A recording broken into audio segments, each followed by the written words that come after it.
وديك شنو هي؟ كاميرا كنصور راسي. وعلاش كتصور راسك؟ راسي كنصور راسي. السلام عليكم. وعليكم السلام عليكم. شي بخير كلشي مزيان؟ الله يحفظك. الحمد لله. شنو كاين؟ وديك شنو هي؟ كاميرا كنصور راسي. وعلاش كتصور راسك؟ راسي كنصور راسي. وما تهضرش معايا ما كتصور راسك. علاش؟ هو راه كتسمع صوت ديالي.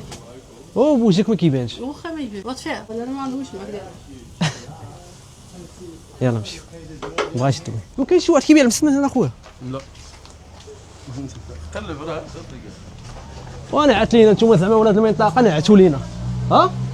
دابا انا خصني الصوت هذاك الشيء علاش ما بغاوش يجاوبوا حنا برانيين عادي يتنعتوا لينا. الكاميرا قدام وجهي ديالي لا هي في وجهي يا صاحبي ها الكاميرا. تصور حتى تكون بوحدك ولا ما فهمتيش. بلا من قدام كاع لا ها الكاميرا كتشوف فيا. حيد عليا بلا ما صافي السلام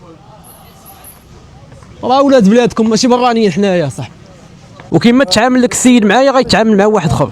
وجاب الله صورناه بعدا باش تعرفوا الناس كيفاش دايرين. قلت لي واش كتعرف شي قهوه هنا؟ قال لك لا. وزعما هو ولد هنا غادي يكون عارف. طلع اخويا طلع. والله يهدي الجميع هادشي اللي غنتمناو.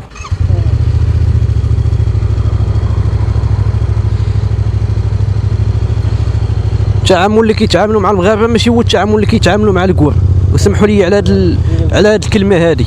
هذا شاب مغربي دار السياحه في قلب بلادو، يعني في قلب بلادو هو مغربي بغى يدير السياحه، هو بالضبط تاع غازوز بغى يشوف الاجواء كيفاش دايره تماك وبغى يبارطاجي معنا كيفاش كيدوز داك الشيء واللعيبات. المهم كان هو في واحد البلاصه وشاف واحد المحلبه بغى ياكل فيه، ولكن كان كيصور راسو. اش كان كيصور راسو؟ هو كان كيصور راسو. هذاك السيده اللي خدامه في المحلبه قالت له ما تصورنيش. هو قال لا انا كنصور راسي كيف ما تشوف معنا في الفيديو. ولكن اللي اكتشفته من بعد بان جا واحد السيد براني ما ساكنش في المغرب، يعني نقولوا قاوري ولا نصران كيف ما كتقولوها. جا وصور، ما صورش راسو، صور الحي اللي هبط فيه وكيتمنظر وكيشوفوا تقول لهم شوفوا كلا لعيبات كذا كذا بحال حتى شي حاجه ما كاينه. ولكن لولد البلاد في قلب بلادو كيتعرض للعنصريه. هذه انا ما عمري ما شفتها في حياتي. يعني هاد الناس اللي في التغازوت شو ما نعمهمش كلشي، ولكن واحد الفئه اللي ما كتبغيش ولاد البلاد يجي يهبط لعندهم. هما اصلا كيبيعوا ويشريو مع النصارى ولا مع القوار، تبغيو يبيعوا ويشريو معاهم. ولكن العرب ولا نقولوا المغاربه ولاد البلاد ما تيبغيوهمش. علاش ما تيبغيوهمش وعلاش هاد العنصريه؟ الله اعلم. انا ما عمري ما شفت شي انسان مغربي كيتعرض للعنصريه في قلب بلاده. من نفس كتجمعوا نفس الديانه نفس العرق نفس البلاد كيتعرض من العنصريه. انا قلت له ما تصورش كذا، هو مشى بحال هو اصلا ما عجبوش الحال فاش جاب داك المنظر. وهذا الشيء ما خصوش يكون. حنايا كنعطيو الاهميه البراني اكثر ما كنعطيوهم نفوسنا. انت راه صوبتي صالون وخسرت عليه زباب د الفلوس ما غاديش تستمتع به، ولكن داك الضيف اللي غادي يجي لعندك هو اللي غادي تستمتع به. اما انت هي موجد له، انت استمتع به انت الاول اخويا، ولادك هما يستمتعوا به هما الاول. خلينا نزول علينا هاد الشيء هذا ديال ولد البلاد. تبقى ولد البلاد هو الاول. مثلا حنايا غادي نمشيو للامارات تتسبق الشعب ديالها هو الاول، عاد كيجيو الشعب الاخرى الهنود والباكستانيين والمغاربه عاد كيجيو هذوك. اما الشعب ديالها هو الاول. هنايا العكس، تعطيو الاهميه للبراني اكثر ما كنعطيوه نفوسنا. هو دخل عندنا حتى المحل كيصور فيها وما دواتش معاه. انا كنصور راسي في هذه الكاميرا هذا انسان براني. هذا هو اسمع دابا هذا الفيديو هذا ديال القوري جديد فاش كان انوار كيصور. هذا الشاب المغربي فاش كان كيصور داز يومين وجا النصراني تا هو بدا كيصور. ولكن الفرق ما بيناتهم انوار ما بغاش يخليوه يصور، ولا الشاب المغربي ما خلاوهش يصور، او القوري خلاوه يصور. هذا فرزيه كيفاش دايره.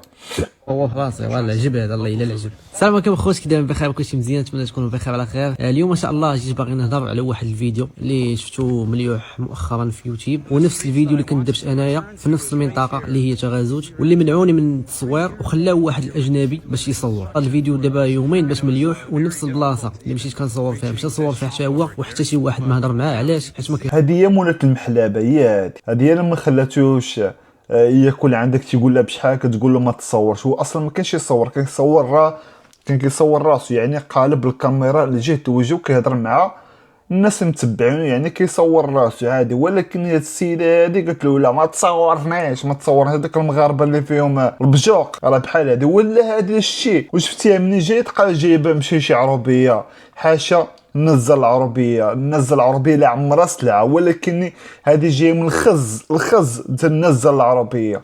الناس انا كان العربيه اللي عمرها سلعه كيضايفوا كيعطيوك اللي كان، ولكن هذا النوع هذا كتبغي البراني اكثر ما كتبغي لولاد البلاد.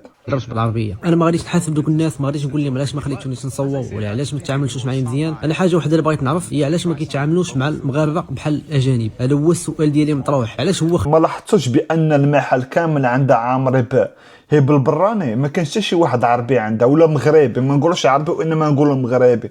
ما كانش شي مغربي لداخل عندها تياكل، حتى شي مغربي هي القور ولا نصارى. هو بغونا لا. علاش ملي دخل هو لديك البلاصه كيصور فيها ما دوا معاه حتى واحد؟ وعلاش انا ملي دخلت قلت السلام عليكم واحد السيد قال لي وعليكم؟ شنو هي ديك وعليكم؟ في كاين هذا وعليكم ما كايناش كاع في القاموس اللغوي. قلت لك السلام عليكم قول لي وعليكم السلام ورحمه الله تعالى وبركاته عاديه. السلام ديال الله ابارات هذا كامل تصوار نخرجوا حنا من التصوار. قلت لك السلام رد عليا السلام، بغيتي ترد اسكت ما تقولش هي وعليكم. هذا كامل فات اللي عطى الله عطاه داكشي تصور الناس عرفوا شنو كاين، عرفنا السبب ديال الناس علاش انهم كيخليوش مغاربه يصوروا تما، واللي هو الاثمنه تما في غازوت مبالغ فيها غاليه بالعربيه التعرابت. الاثمنه كيخدموا غير مع الكور ما كيخدموش مع المغاربه ديالنا حنايا. كنتي انت مغربي بغيتي تمشي تما ما غاديش تتعاملوا سميتو مشيت قلبت وبحثت مزيان شفت السيده بشحال كدير الاثمنه داكشي اللي كتبيعو بالمسمان الحرشه وداكشي كامل كتبيع. اسمع كتبيع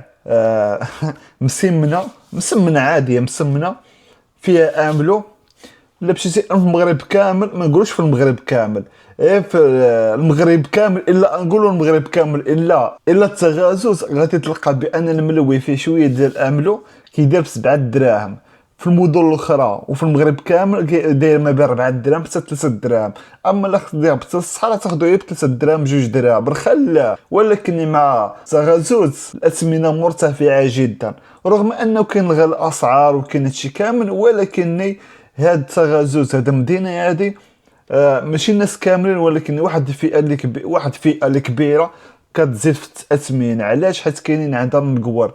اما ولد البلاد حتى هو كتحسبوا ولا ما كتبيعش معاه وتشري كتخلي ديك السلعه اللي عندها مخليه البراني ولد البلاد ما ياكلهاش. معاك مزيان. والمثال هو هذا الفيديو هذا ديال الاجنبي هذا اللي داخل بالكاميرا ديالو كيصور وحتى شي واحد مدوي معاه. تفرجوا في الفيديو. The streets that I wanted to return to is right here. I was here actually 3 years ago and they were just doing the construction for this and it was very difficult even reaching this shop over here. But كيف ما كتشوفوا معايا هو النصراني ولا قاوري هو كيتصور ما كان حتى شي واحد يقول له اما تصورش اما ديرش اما دي. ولكن انت مع الاسف ولا انت شاب مغربي كتصور قلب بلادك فانك كتعرض العنصري والابتزاز مع عند ولد البلاد كوانيت هو اللي تيعرض يقول لك ما ديرش وما تفعلش. اما البراني مرحبا وماشي ماشي ولد البلاد لا زول عليا. now you can see the rapid development is constant over here. But as I say that, maybe we will stop by and try some local food. As long as we are in the south of Morocco. بغينا نشوفوا الملويه والملويه مع املوا بشحال ديال الثمن ديال هادشي اللي يجيني الفضول. اما قلت لكم 7 دراهم هي انا قلت لكم درت مع شي واحد البحث ولكني غادي نشوفوا بعدا خصنا هو اللي يقول شحال الثمن باش كلا عند السيده هذه. We'll be sticking to the local tradition. Got an msemen with amlo. We actually only paid 7 dirhams. So if you guys are in Tagazout and you ملويه كيف ما كتشوفوا معايا عاديه فيها شويه املو بشحال 7 ديال الدراهم وراه غاليه. انايا ما نضربش فيه انايا 7 دراهم والله من ناكلها ب 7 دراهم. انايا ناكلها ب 2 دراهم ب 3 دراهم الا غلطت 4 دراهم ودرت مع داك السيده ربط المزيان. ولكن انتما كتشوفوا معايا الملويه كيفاش دايره صغيره كدار لعيبات 7 دراهم. لمن البراني ولد البلاد والله لا كلاه فلوسه ولا لا كلاه. want to get the best product. الحمد لله الفيديو هذا جا في هذه الوقيته المناسبه. الطريقه ديال التصوير ديالو هو كيفاش دايره والطريقه ديال التصوير ديالي انا كيفاش دايره. شفتوني كيفاش داخل شاد الكاميرا نفوكسي عليا على وجهي ماشي ندورها بحال هكا وكنصور في الناس وكنشرح لهم. شاد الكاميرا بحال هكا في وجهي، دخلت عند المحل. السلام عليكم. السلام عليكم. شنو هي هذيك؟ كاميرا كنصور راسي. علاش كتصور راسك؟ علاش دابا هذا ما حبستوش؟ قالت لي علاش كتصورني؟ هذه اول حاجه. علاش كتصورني انا؟ ماشي علاش كتصور راسك، حيت هو الكاميرا مدوره جيهه وجيت المحل كامل. انا الكاميرا ملي داخل بها لديك البلاصه، اول حاجه محترم الناس حيت هاد الكاميرا مفوكسي لي على وجهي.